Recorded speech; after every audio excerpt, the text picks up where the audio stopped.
प्यारे बच्चों, आज हम लोग केमिस्ट्री के सबसे 10 most important subjective question discuss करेंगे, जिसका चांस आप लोग के एग्जाम में आने का बहुत ज़्यादा है।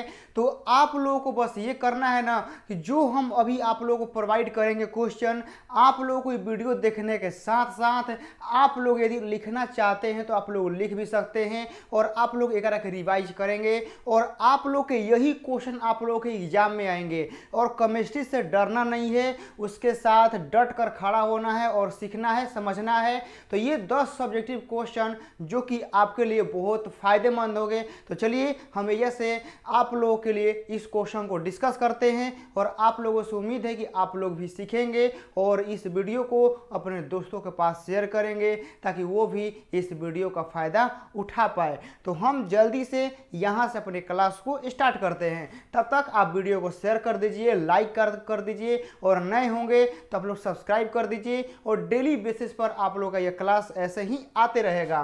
तो चलिए बाबू, हम यहाँ से डिस्कस करते हैं।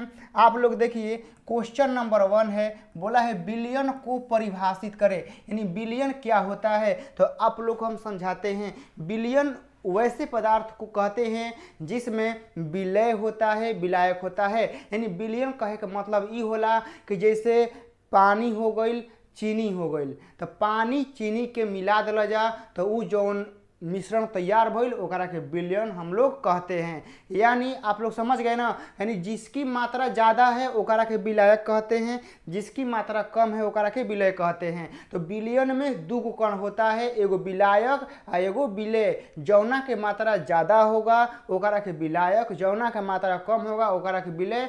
दोनों को समांगी रूप से मिला देंगे तो वह हम लोग का हो जाएगा बिलियन। आप लोग समझ गए होंगे। तो वहीं पर यह लिखा हुआ है कि बिलियन दो या दो से अधिक अवयवों का समांगी मिश्रण यानी होमोजीनियस मिक्सचर होता है और इसे ही क्या कहते हैं, बिलियन कहते हैं। तो यदि आप लोग एग्जाम में बिलियन का परिभाषा लिखने के लिए आता है तो मुझे उम्मीद है कि आप लोग लिख लेंगे कि जब दो या दो से अधिक अवयवों का समांगी मिश्रण यानी होमोजीनियस मिक्सचर होता है तो उसे क्या कहते हैं, बिलियन कहते हैं। नोट में यहाँ लिख दिए हैं कि यहाँ समांगी मिश्रण से तात्पर्य यह है कि मिश्रण में सभी स्थानों पर इसका संगठन का गुण समान होता है। समांगी का मतलब ये होता है कि हर एक जगह क्या रहेगा, समान रहेगा। ठीक है ना, क्या रहेगा, समान रहेगा। तो बिलियन का परिभाषा आप लोग को याद हो गया होगा कि बिलियन दो या दो से अधिक अवयवों का समांगी मिश्रण होता है और इसे ही हम लोग बिलियन कहते हैं। और यह हम आप लोगों के लिए इंग्लिश में लिख दिए हैं, solution a homogeneous mixture of two or more components is called solution। जिसमें आप लोगों को इंग्लिश में भी कोई दिक्कत नहीं होगा। आप लोग देख रहे हैं, हिंदी हो या इंग्लिश हो, आप लोगों को दोनों भाषा में हम टाइप करके लाए हैं ताकि आप लोग बढ़िया से इसको तैयार कर ले। तो बिलियन आप लोगों को याद हो गया होगा कि बिलियन क्या होता है, क्या नहीं होता है। मुझे उम्मीद है कि यह एग्जाम में आएगा तो आप लोग ज़रूर से ज़रूर लिखेंगे, आप लोग को याद भी हो गया होगा। चलिए एजा से आगे चलते हैं बाबू। चलिए क्वेश्चन नंबर 2 है, आप लोग एजा से डिस्कस करेंगे। चलिए देखिए क्या है बाबू कि वर्णन करें कि अनादर्श बिलियन राउल्ट नियम का पालन नहीं करता है, क्यों। सबसे मोस्ट इंपॉर्टेंट सवाल है बाबू, ठीक है ना। राउल्ट के नियम से सवाल तो बनता है, आप लोग भी पढ़े होंगे तो थोड़ा बहुत जानते होंगे। तो राउल्ट के नियम से सवाल बहुत बार पूछता है, तो यह सवाल बहुत बहुत बहुत इंपॉर्टेंट है। आप लोग इस सब को लिखिए लेंगे, ठीक है ना। हम इतना बोलेंगे कि आप लोग इस सब क्वेश्चन को लिखिए लेंगे, आप लोग इसको तैयार कर ही लेंगे। अभी समय है बाबू और इसको हम आप लोग को समझाते हैं कि यह होता क्या है। चलिए ध्यान से देखिएगा बाबू, उत्तर यह लिखे हैं, जब कोई बिलियन सभी सांद्रताओं पर राउल्ट के नियम का पालन नहीं करता है तो यह अनादर्श बिलियन कहलाता है। अनादर्श बिलियन मालूम चल गया कि जौन बिलियन राउल्ट के नियम का पालन नहीं करेगा वो बिलियन अनादर्श बिलियन। बस अनादर्श बिलियन का मतलब समझ में आ गया कि वैसन बिलियन जौन राउल्ट के नियम का पालन ना करी वो का हो जाई, वो हमने के अनादर्श बिलियन हो जाएगा। फिर लेकिन अनादर्श बिलियन तो पूछा नहीं है, पूछा है राउल्ट के नियम का पालन नहीं करता, काहे नहीं करता है। यह तो हो गया। इस प्रकार के बिलियनों का वाष्प दाब राउल्ट के नियम द्वारा प्रयुक्त किए गए वाष्प दाब से या कम होगा, ठीक है ना।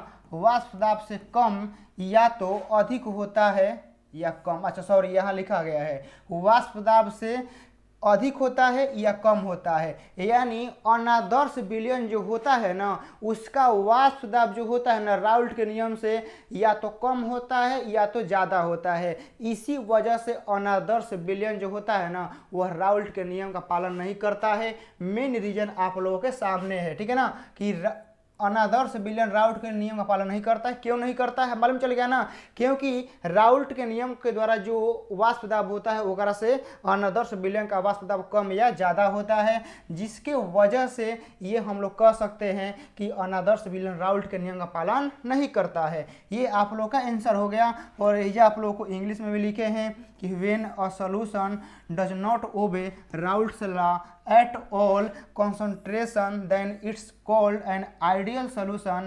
The vapor pressure of such solution is either higher or lower than the vapor pressure used by Raoult's law। तो ये आप लोगों को इंग्लिश में भी लिखे हैं ताकि आप लोगों को कोई परेशानी ना हो, तो आप लोग एरिया से आप लोग लिख लेंगे, ठीक है ना। हम थोड़ा सा हट जा रहे हैं, आप लोग एरिया से लिख लेंगे, ठीक है ना। ये क्वेश्चन नंबर 2 हो गया। अब ये से हम लोग आगे चलते हैं, क्वेश्चन नंबर 3 को हम लोग डिस्कस करते हैं। चलिए क्वेश्चन नंबर 3 आप लोगों के स्क्रीन पर है बाबू, ध्यान से देखिएगा। बहुत बहुत बहुत मोस्ट इंपॉर्टेंट सवाल लाए हैं ये सब आप ही लोग के लिए, ताकि आप लोग इसमें कहीं कन्फ्यूज आप लोग न होइए और ध्यान से समझिए।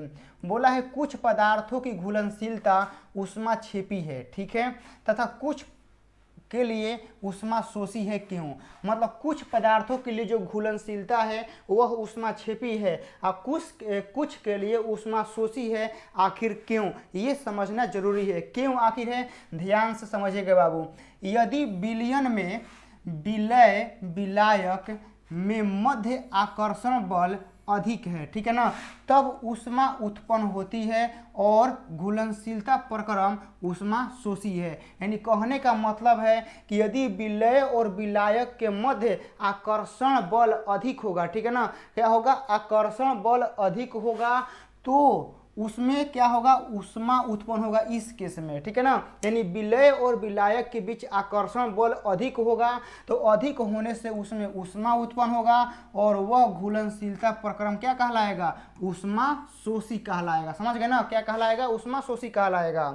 अब आगे बोला है कि यदि विलय विलायक के मध्य आकर्षण कम है तब यह प्रक्रम ऊष्मा छेपी है। तो अब आप लोग को समझ में आ गया होगा कि ये ऊष्मा छेपी और ये ऊष्मा शोषी का मतलब क्या होता है। समझ गए ना, ये पूरा चीज़ आप लोगों को हम लिख दिए हैं कि ऊष्मा शोषी या ऊष्मा छिपी में क्या अंतर होता है। आप लोग इसको कंप्लीट बाबू कर लेंगे। समझ गए ना, आगे चलते हैं। नेक्स्ट क्वेश्चन हम लोग देखते हैं, क्वेश्चन नंबर 4। एरिया से देखिए, विलयन की मोलर सांद्रता पर तापमान का क्या प्रभाव पड़ता है।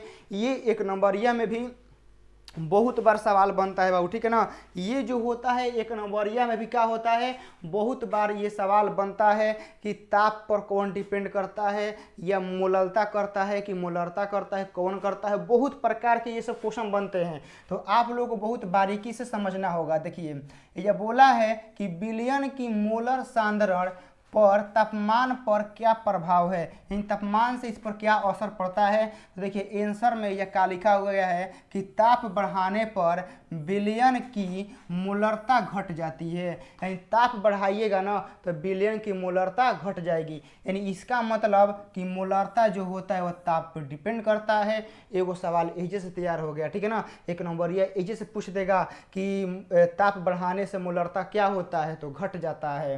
तो ताप बढ़ाने पर विलयन की मोलरता घट जाती है क्योंकि विलयन का आयतन ताप बढ़ाने पर बढ़ जाता है। इन देखिए कहने का मतलब है क्योंकि विलयन का आयतन ताप बढ़ाने से बढ़ता है।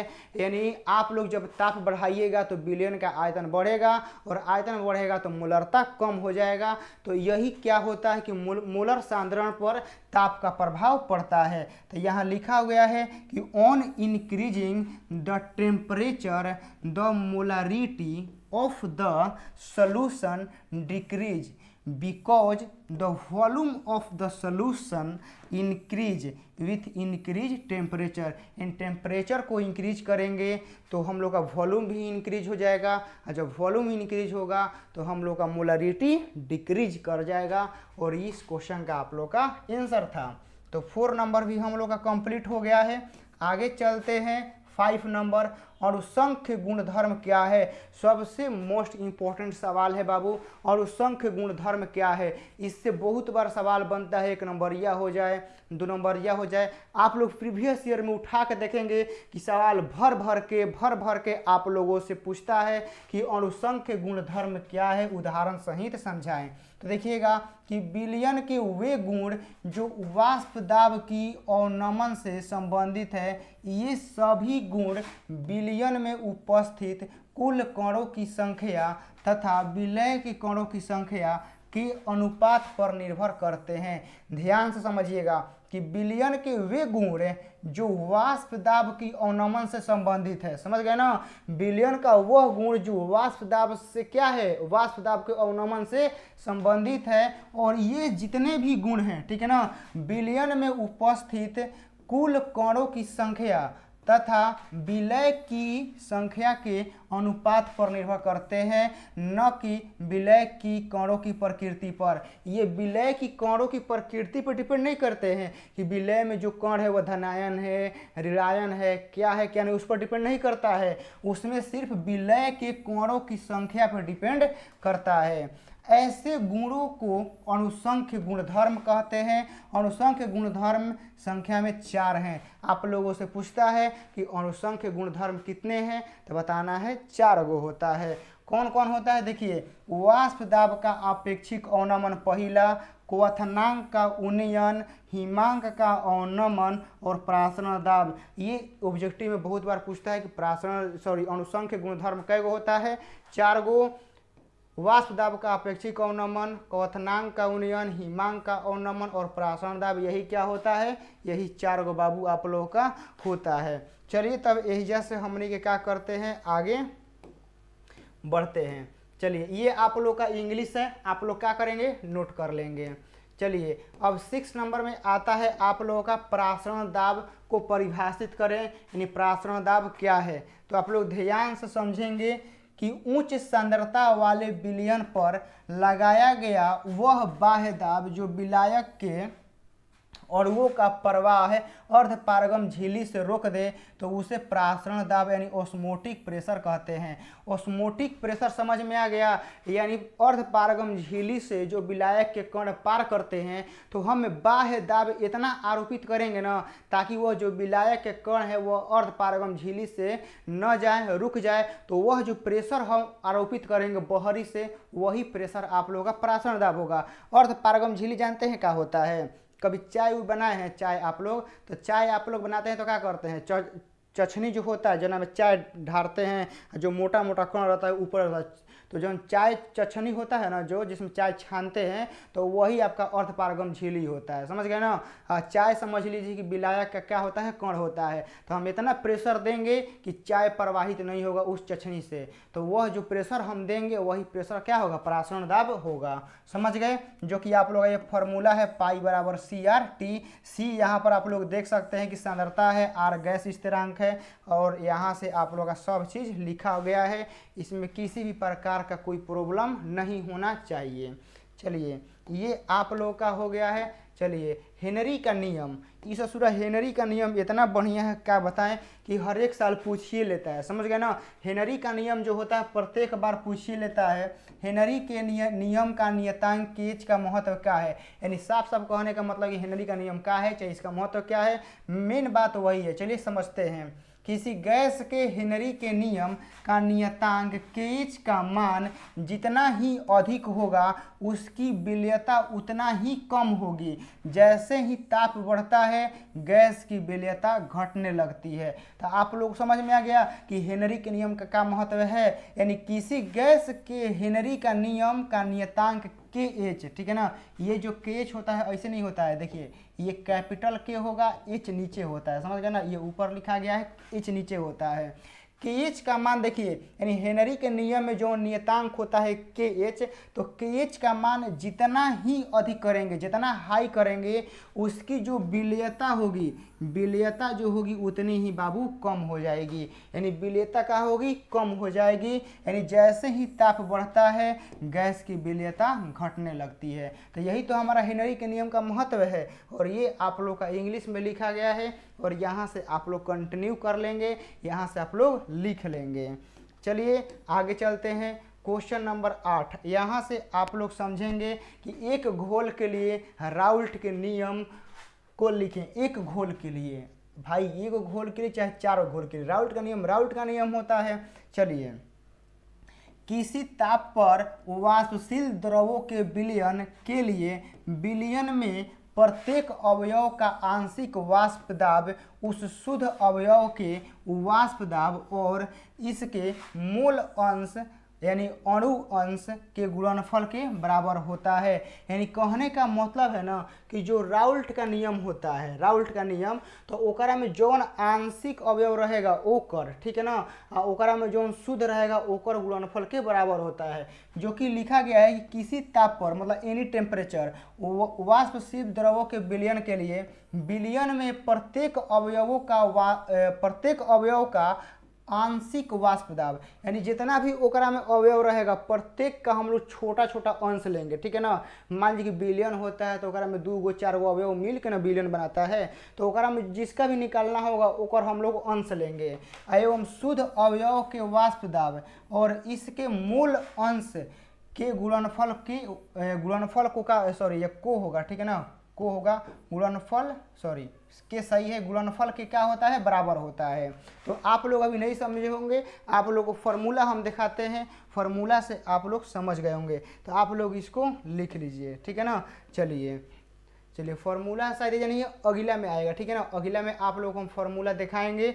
इसमें फार्मूला जो होता है ना कोई ज़्यादा स्पेशल नहीं होता है, बहुत ही छोटा फार्मूला होता है। इतना समझिए कोनो बिलियन जो होता है ना, तो बिलियन में 4-5 गो तो अवयव मान लीजिए कि मिला कर रखा है, तो जौना के निकालना होगा ना तो ओकर मोलर अंश लेंगे, ठीक है ना, और प्लस में उस बिलियन का हम लोग क्या करेंगे, अंश लेंगे और गुणनफल करेंगे, तो हम लोग का ये आ जाएगा राउल्ट का नियम, ठीक है ना। ये ज़्यादा डिफिकल्ट नहीं होता है। चलिए 9 नंबर क्या है, ठंडे स्थानों पर कार के रेडिएटर में एथिलीन ग्लाइकोल डालने की सलाह दी जाती है, क्यों। देखिए रेडिएटर में एथिलीन ग्लाइकोल ठंडा के मौसम में क्या डालते हैं, मान लीजिए कश्मीर जैसा क्षेत्र हो गया जो जहाँ पर ठंडा बहुत ज़्यादा होता है, तो वहाँ रेडिएटर जो होता है ना, रेडिएटर यदि ओकरा में, ठीक है ना, ओकरा में यदि हम लोग एथिलीन ग्लाइकोल नहीं डालेंगे, ठीक है ना, जो रेडिएटर होता है, ठीक है ना, जो ना में पानी उनी रहता है, ठीक है ना, जो ना में पानी उनी रहता है, यदि ओकरा में हम लोग एथिलीन ग्लाइकोल नहीं डालेंगे ना, तो जो पानी है ना वो बर्फ़ बन जाएगा, तो फिर इंजन में कैसे अथी होगा, तो उसमें हम लोग एथिलीन ग्लाइकोल डाल देते हैं ताकि हम लोग का पानी बर्फ़ न बने, ठीक है ना, 0 डिग्री पर हम लोग का पानी बर्फ़ न बने, इसीलिए डालते हैं एथिलीन ग्लाइकोल, मतलब पानी को जमने से बचाने के लिए। यहाँ लिखा हुआ है क्योंकि इससे पानी के हिमांक का अवनमन हो जाता है, अतः यह 0 यानी 0 डिग्री सेल्सियस ताप पर नहीं जमता है। यानी एथिलीन ग्लाइकोल डालने से यह फायदा होता है कि यह 0 डिग्री सेल्सियस पर भी पानी नहीं जमता है, और ठंडे मौसम में हमारा पानी जैसे नॉर्मल अभी रहता है लिक्विड के फॉर्म में, तो लिक्विड के फॉर्म पे ही रहता है। तो ये सारा चीज़ आप लोगों को समझना चाहिए। ये सब चीज़ हो गया 9 नंबर, बस एक बचा हुआ है 10 नंबर। चलिए एक के डिस्कस करते हैं मूल प्रभाज। मूल प्रभाज से आप लोग क्या समझते हैं, ये सवाल पूछा गया सवाल है बाबू, ठीक है ना।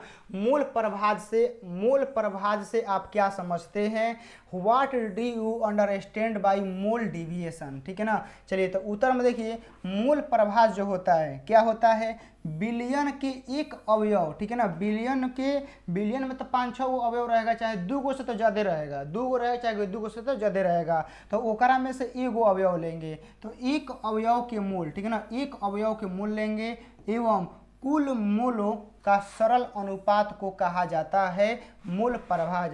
यानी मोल प्रभाज कोनो विलयन के निकालना है ना, मान लीजिए कि एगो बाल्टी है, बाल्टी में पानी या चीनी घुला हुआ है। मान लीजिए कि बाल्टी है, बाल्टी में पानी या चीनी घुला हुआ है, हमको चीनी का मोल प्रभाज निकालना है। तो चीनी का हम लोग क्या करेंगे, मोल निकाल लेंगे। चीनी का मोल अब बाटा में कुल चीनी और पानी का मोल, समझ में आ गया। यानी चीनी का मोल प्रभाज निकालना है ना, तो चीनी के मोल जितना निकालेंगे ऊपरे कर देंगे। अब बाटा में वो विलयन में जितना चीनी और पानी है ना, जितना ओकर मोल आएगा ओकर बाटा में कर देंगे, तो एकर अनुपात जो बनेगा वो हमनी के मोल प्रभाज बनेगा। कितना सरल है। मोल प्रभाज से आप लोग क्या समझते हैं, तो मोल प्रभाज देखिए क्या होता है कि विलयन के एक अवयव, ठीक है ना, एक अवयव आप लोग देख लीजिए कि एक अवयव के मोल एवं कुल मोलों के सरल अनुपात को मोल प्रभाज कहा जाता है। जैसे आप लोग ये जब फार्मूला देख सकते हैं, ठीक है ना। जैसे मान लीजिए कि एगो बिलियन है, एगो बिलियन में Na और Nb दो गो हम लोगों का अवयव मिला हुआ है, और हम लोगों को है ए वाला का निकालना है। ए वाला का निकालना है तो एकर Na मतलब ए वाला का मोल लेंगे। अब बाटा में देखिए जो बिलियन है दो गो से मिलकर बना है, ए और बी से, तो बाटा में वो दोनों का मोल प्रभाज लिख देंगे। मान लीजिए कि एगो बिलियन है जो ना में ए है बी है, दो गो मिला हुआ है, और हमको बी का निकालना है, तो हम ये बी का मोल प्रभाज ऊपर ही लिखेंगे। अब बाटा में हम दोनों का मोल प्रभाज नीचे लिख के और निकालेंगे, और जो यह आएगा यही हमने के क्या होगा, यह हम लोग का मोल प्रभाज होगा। तो आज केमिस्ट्री के हम लोग 10 VVI सब्जेक्टिव क्वेश्चन को डिस्कस किए हैं। ऐसे ही आप लोगों को हम स्टेप बाय स्टेप सारे क्वेश्चन को करा देंगे। तो वीडियो कैसा लगा कमेंट बॉक्स में जरूर बताइएगा, और वीडियो अच्छा लगा तो दोस्तों को शेयर करिएगा, न्यू होंगे तो सब्सक्राइब करिएगा, लाइक शेयर तो आप लोगों का फर्ज बनता है। तो मिलते हैं किसी दूसरे वीडियो में। चलिए, जय हिंद।